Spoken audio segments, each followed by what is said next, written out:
decades-long effort to protect our children from the harmful effects of tobacco has emerged victorious. Today, change has come to Washington. Bijna 15 jaar geleden werden alle sigaretten met smaakjes in de VS verboden. Sigaretten met vanillesmaak, anijs of kaneel gingen eruit. Maar deze sigaretten met muntsmaak bleven. Mentholsigaretten, een kwart van de totale markt. Zeer populair bij zwarte rokers. Is this a menthol cigarette you're smoking? Yeah, it's a Newport. Why is it that so many people smoke Newports? I don't know what other people do, but I mean, for me, it tastes better than, just smoking a regular tobacco cigarette. It's got the mint flavor of the menthol. Newport, het merk van de zwarte Amerikaan als hij rookt. 80% van zwarte Amerikanen rookt mentholsigaretten. Ze zijn verslavender dan om het even welke andere sigaret. In New York neemt de appetijt om de mentholsigaret te verbieden toe. Candice leidt de coalitie die het verbod steunt. It's more addictive because the menthol masks the harshness of the cigarette itself. So when you take that first pull, you're like, oh, this isn't so bad. So it's easier to start it, also means it's harder to quit it. Oh, smoother Newport, fresher Newport, smoother, more refreshing cigarette.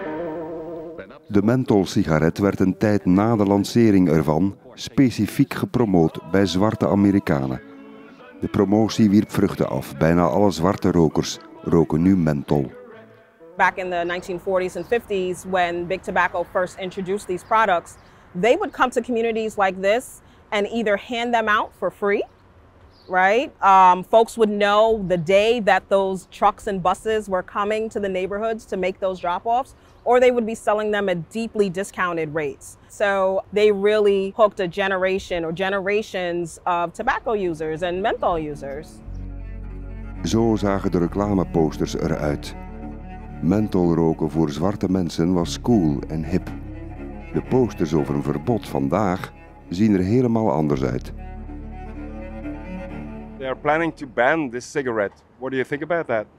I think that's pretty shitty. I didn't even know that. What will you do when they ban it? I mean, I could get them elsewhere. Like I'd mail them from Georgia, where my family is. So.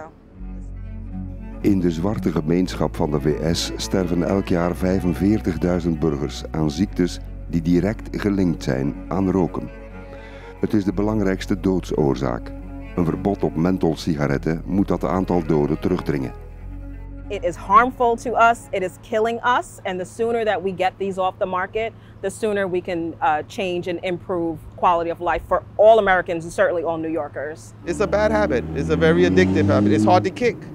I want to be around for my kids, so I'm trying to kick the habit. De zwarte gemeenschap is verdeeld. Chantel Wright is pastor en kritisch burger. Ze vertrouwt de overheid niet en vermoedt dat een mogelijk mentholverbod zou kunnen leiden tot nieuw geweld op zwarte burgers. Who's going to be the target? It's going to be our young black and brown boys. And people can say whatever they want to say. That's exactly what's going to happen.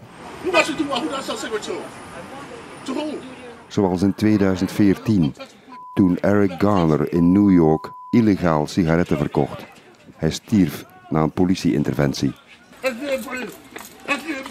So instead of adding another layer of that type of enforcement, let's look at mental health.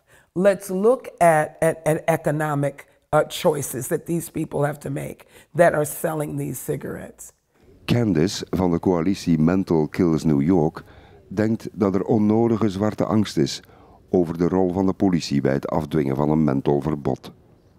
Police department currently does not have any oversight over illegal tobacco products, and they will continue to not have oversight over illegal tobacco products. Who does that then? So that would be the Department of Consumer and Worker Protection. We're talking about the Sheriff's Office, a couple of other entities, but certainly it's not under the auspices of NYPD. In de staten Massachusetts en Californië geldt al een mentholverbod. A funeral was held in downtown Sacramento for menthols themselves. Maar het wordt amper nageleefd of gecontroleerd, zo blijkt. Voor zwart Amerika lijkt het vooral een aanval op hun sigaret. I'm not opposed to looking at measures that would curtail the sales or measures that would eliminate the addiction. If we can do all of those things, hoorah. But if you say ban, ban means it has to be enforced. When you say enforcement in this country, whether they say it's a priority or not, this is just another loophole for them to harass people in our country. And I'm opposed. President Biden wil een verbod in heel de VS op mentholsigaretten. Wellicht de enige methode om smokkel van staat tot staat tegen te houden.